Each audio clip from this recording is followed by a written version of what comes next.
예술의 나라 프랑스. 프랑스도 한때는 정말 많은 피를 흘린 곳이죠. 그리고 여성 문제도 굉장히 심도 있게 다뤄지면서 지금 현재 뭐 예술적으로나 여러 가지 정치적으로나 면에서 아주 사랑받고 선망의 대상인 나라죠. 미국에서도 뭐 영어를 잘하니까 이 사람들이 주로 어떤 언어를 배울까 보면은 결국은 특히 여자분들은 프랑스를 굉장히 사랑하고 좋아하고 또 그 나라의 문화라든지 느낌에 대해서 선호한다. 그런 걸 굉장히 느낄 수가 있었어요. 아무래도 뭐 그럴 거라 예상했는데 실제로 그렇더라고요. 그러면 지금 현재 그런 걸 얻기까지 얼마나 많은 투쟁이 있었을까?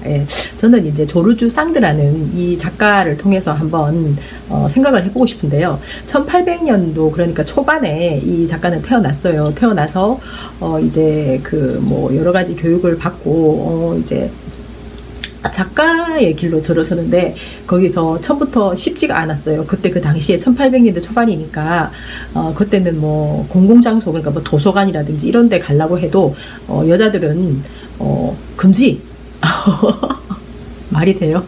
지금 상황으로 봤을 때 금지였어요. 그래서 여장을 해야 들어갈 수 있어요. 그리고 이제 시가를 펴는 게 유행이다 보니까 상도도 이제 그렇게 시가를 물고 다녔죠. 그러다 보니까 보통 사람들보다 훨씬 튀는 행동을 하고 막 기행적이다.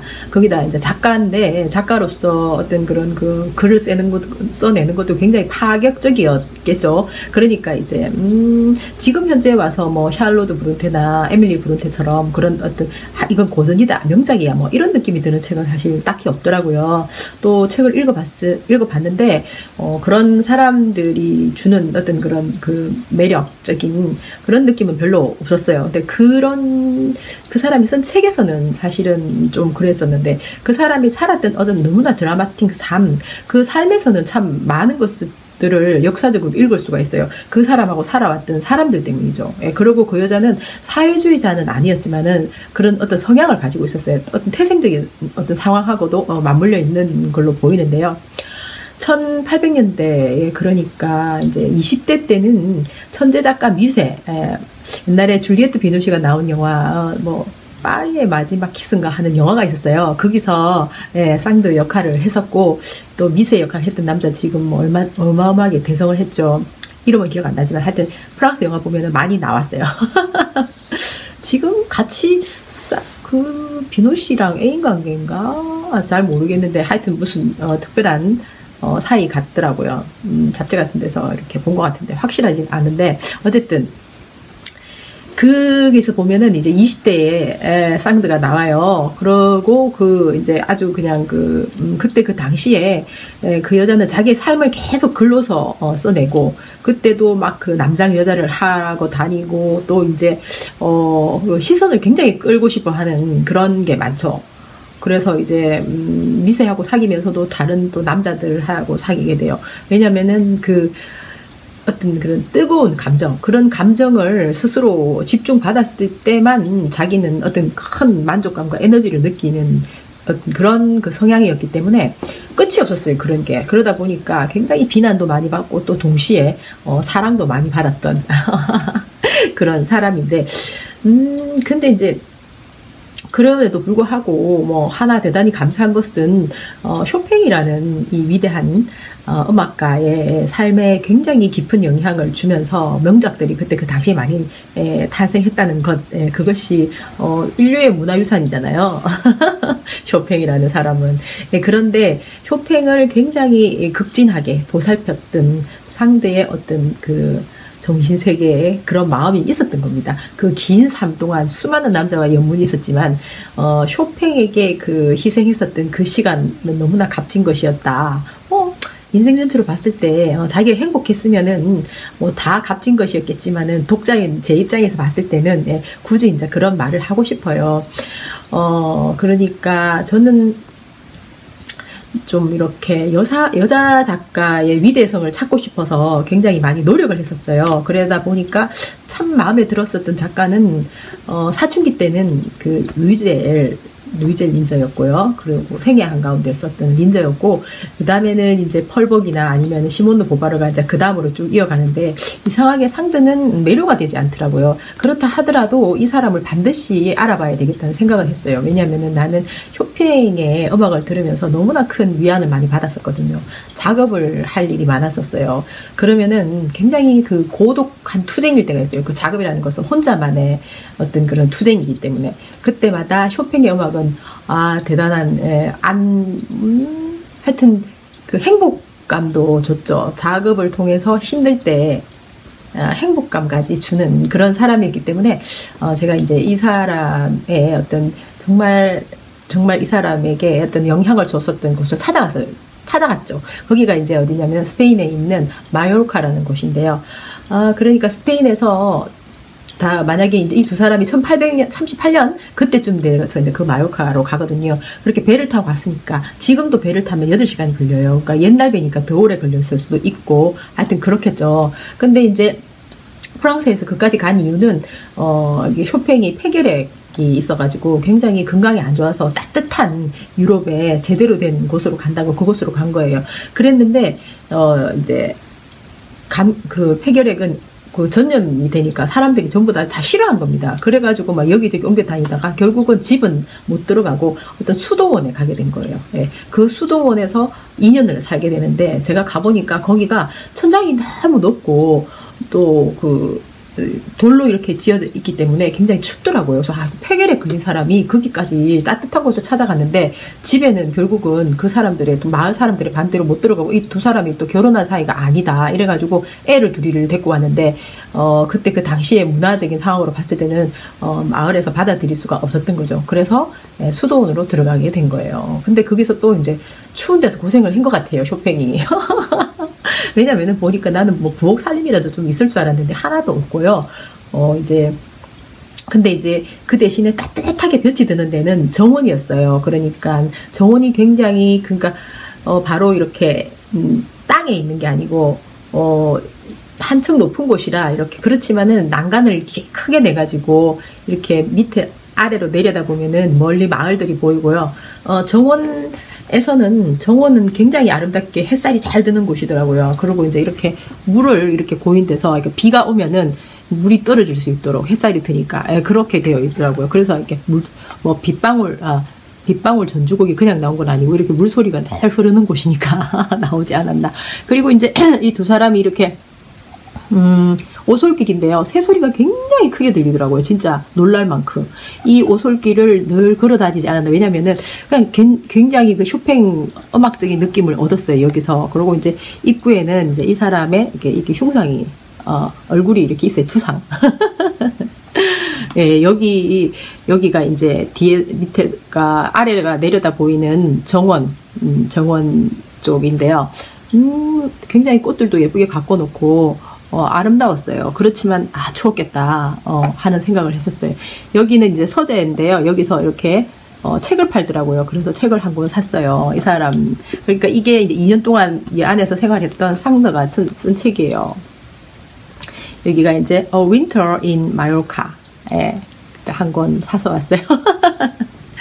1800년대 초에 태어났었으니까 프랑스가 얼마나 여자에 대해서 그 공공장소에서 드레스 같은 거 입은 여자는 아예 그냥 못 들어가게 하는 시대였다는 거죠. 그러니까 상대가 얼마나 난 여자겠어요. 그 옷을 남장을 해가지고 그 시가를 물고 거기를 들어갔었으니까 글을 써야 되는데 여러 가지 자료도 필요하고 하니까 그게 그렇게 들어간 거예요. 그렇게 하면서 자연스럽게 남장을 많이 할 일이 있지 않았을까 하는 생각을 하는 거죠.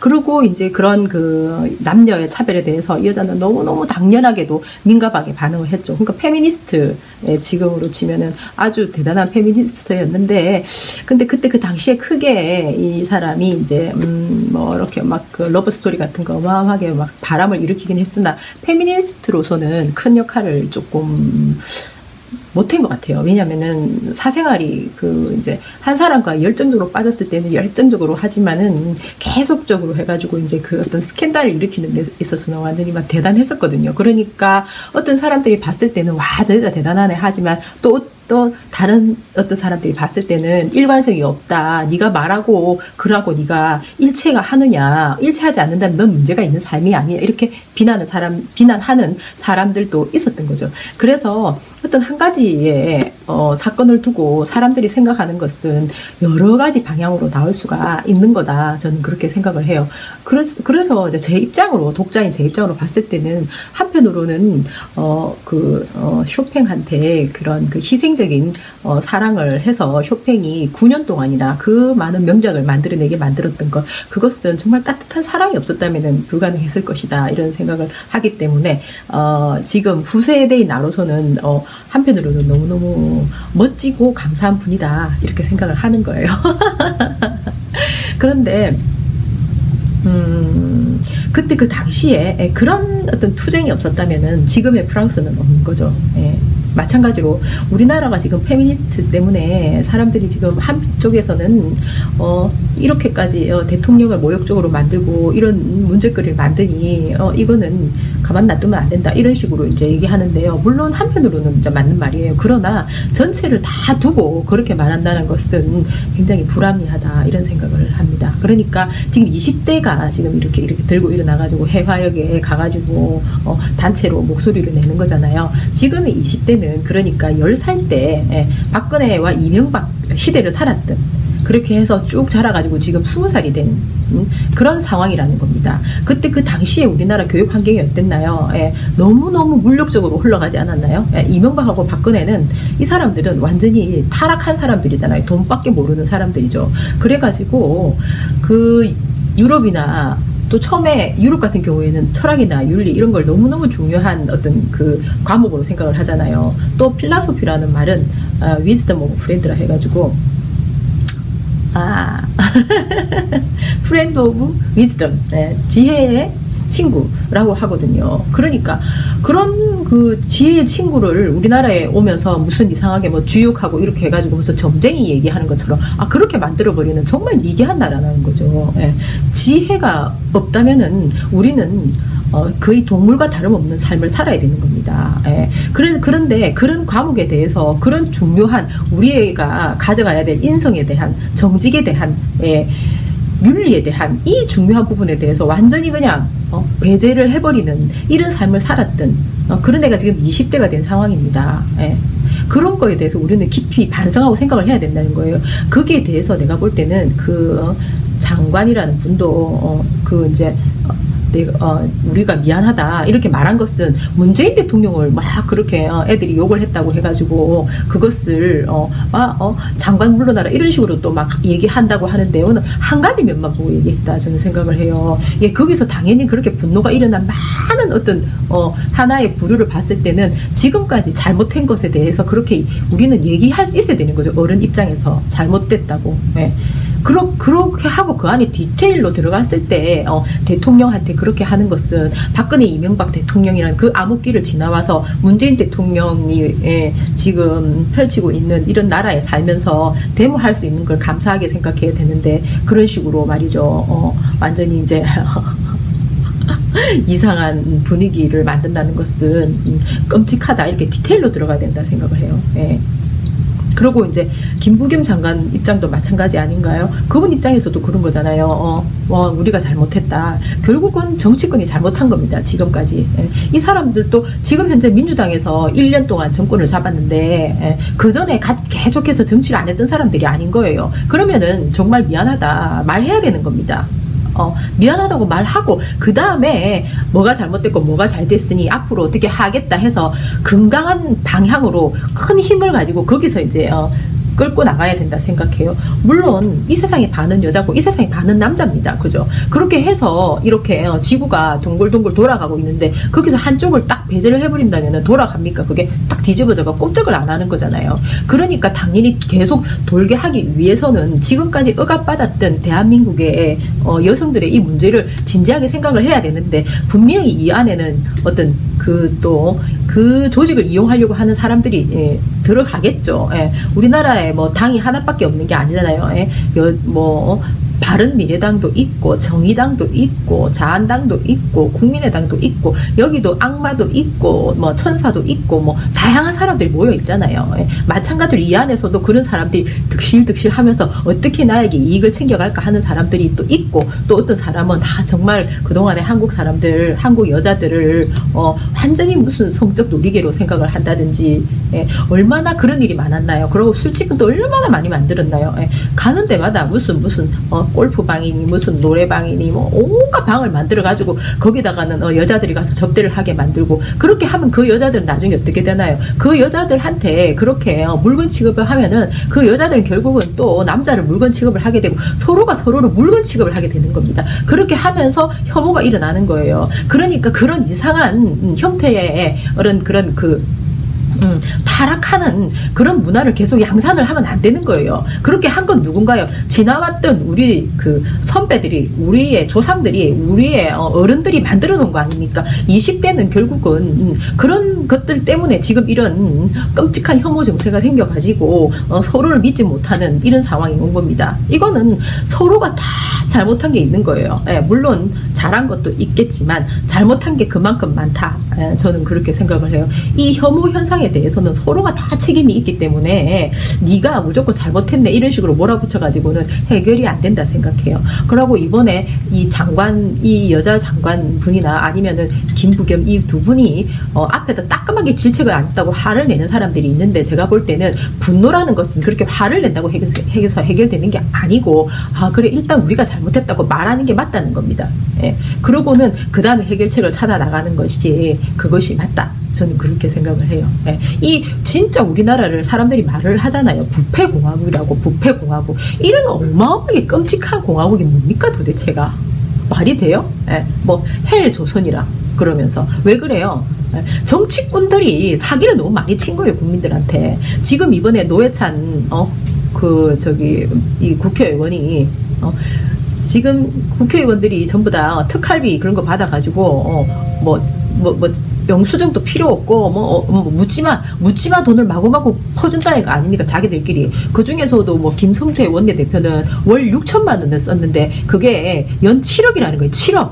그게 뭔가요? 국민의 피 같은 혈세 아닙니까? 묻지마 돈이라는 겁니다. 그런 식으로. 그렇게 해가지고 자기들끼리 그냥, 유야무야, 그냥 비밀스럽게 써야 되니까 어떤 사람들 맨날 50만원씩 국회의원들은 나오는데 이게 왜 나오지? 모르고 그냥 나오니까, 그냥 흥청망청 썼다는 거예요. 그만큼 국회의원이 되면 돈이 그렇게 또 흔하답니다. 자기들끼리. 그러면은, 그렇게 국회의원 법을 만드는 사람들이 그런 식으로 비밀스럽게 그런 식으로 저거들끼리 흥청망청 쓰는데, 국민들이 지금 허리띠를 졸라매고 돈이 없어 자살을 하고 이런 사람들이 이렇게 분노를 하고 있는데도 자기들이 그렇게 하고 있었다는 거예요. 그러면 그런 사람들한테 우리가 법을 맡겨놨는데 그 법이 제대로 될 거라고 어떤 국민이 믿을 수 있겠어요? 그러니까 이 노회찬이라는 국회의원이 얼마나 용기를 낸 겁니까? 이렇게 용기를 냈을 때 사람들이 정신을 바짝 차려가지고 정직하게 하겠다. 국민들에게 정직이라는 미덕을 이게 퍼져나가서 뿌리가 없지만은 그 뿌리를 서서히 만들어 나가야지 이 혐오증도 점점점 줄어들고, 남자 여자지간에 서로 상품화 시켜가지고 그걸 돈을 만들고 그런 걸로 서로 치고받고 싸우는 것도 점점점점 줄어들어서 웃으면서 서로를 볼 날이 오지 않겠어요. 그리고 노회찬이라는 이분이 이렇게 훌륭한 일을 하고 있는 과정에서 왜 드루킹으로 또 구설수에 오르는지 난 그걸 또 좀 알 수 없는 거예요.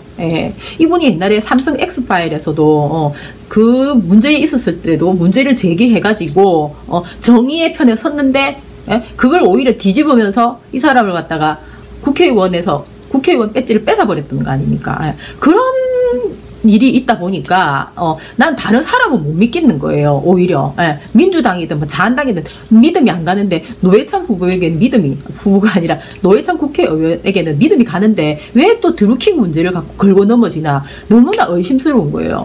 업무가 워낙 많다 보니까 국회의원들이 뭐 당을 떠나서 다 그런 것 같아요. 그리고 이제는 민주당도 자한당도 더 이상 업무를 만들지 말라. 국민들은 이제 업무가 몸소리 난다 이겁니다. 다 알아챈다는 거예요. 안희정 사건, 정봉주 사건, 민병두 사건, 이재명 사건 전부 다 여자 문제로 엮어가지고 이 사람들이 무슨 정책적으로 잘못했다 뭐 이런 것도 아니에요. 여자 문제 엮어가지고 이러는 겁니다. 그러다 드러나는 거 보면은 전부 작전이었다 이렇게 드러나고 있잖아요. 이게 뭐 하는 짓인가요, 이게? 사람들은 이제 안 속아요, 더 이상. 그런 식으로 하지 말고 실력으로 정책으로 하라 이런 겁니다. 부엉이 모임 이제 해체했다 하는데, 예, 그것도 내가 볼 때는 하루아침에 만들어진 게 아니고 지금까지 관행적으로 해왔던 짓거리들이 드러났다 이렇게 생각을 하는 거예요. 예. 이제는 부엉이 모임에 있는 사람들이 이번에 이 모든 이 국회의원들이 내가 볼 때 전부 다 좋은 국회의원들이에요. 이런 좋은 사람들이 이 좋은 사람들한테 자기들에게 유리하기 위해서 업무를 만들어서 꾸미지 않았나 하는 의심이 들어요. 이거 시간이 지나면서 밝혀내야 될 문제다 이런 생각을 합니다. 부엉이 모임을 옹호했던 사람들을 한번 지켜봐야 된다 이렇게 생각을 해요. 예. 그리고 이제 그 박근혜가 지금 이제 그 페미니스트 여자 대통령이었는데 어쩌고 하면서 그쪽에 편을 들려고 하는 사람들이 설적이죠. 일어나는 것 같은데요. 이건 내가 볼 때 그런 거예요. 페미니스트 이 문제를 잘 끌고 나가려고 하면은 이 박사모들을 끌어들이면은 페미니스트 문제 실패합니다. 내가 볼 때. 왜냐면은 박근혜는 우리나라의 진정한 재앙이죠. 예. 그리고 이번에 그 계엄을 하려고 했었다는 그런 문서가 지금 나왔잖아요. 만약에 실제로 완전히 약간 돌아가지고 국민들한테 촛불을 하고 있는데 거기서 총을 국민들을 향해 쏘았다면 우리나라 지금 어떻게 됐을까요? 예. 우리나라가 그렇게 해서 나라가 쫄딱 망하는 거는 시간 문제라 생각합니다. 예. 그렇게 할 뻔했었던 박근혜 정권이에요. 그런데 지금 일부에서 지금 박근혜 정권을 옹호하는 페미니스트 조직이 있다. 이거는 페미니스트라는 어떤 건강한 쪽으로 끌고 가려고 하는 것 자체도 완전히 망친다. 예. 이렇게 생각을 해요. 그래서 정신 바짝 차리고 이 문제를 해결해 나가야 된다. 저는 그렇게 생각을 합니다. 예. 어쨌든 정직과 신뢰, 정직하면 신뢰가 안 일어날 수가 없는 거죠. 정직해야지만 혐오에서 벗어날 수 있다. 저는 그렇게 생각해요. 화이팅! 바이!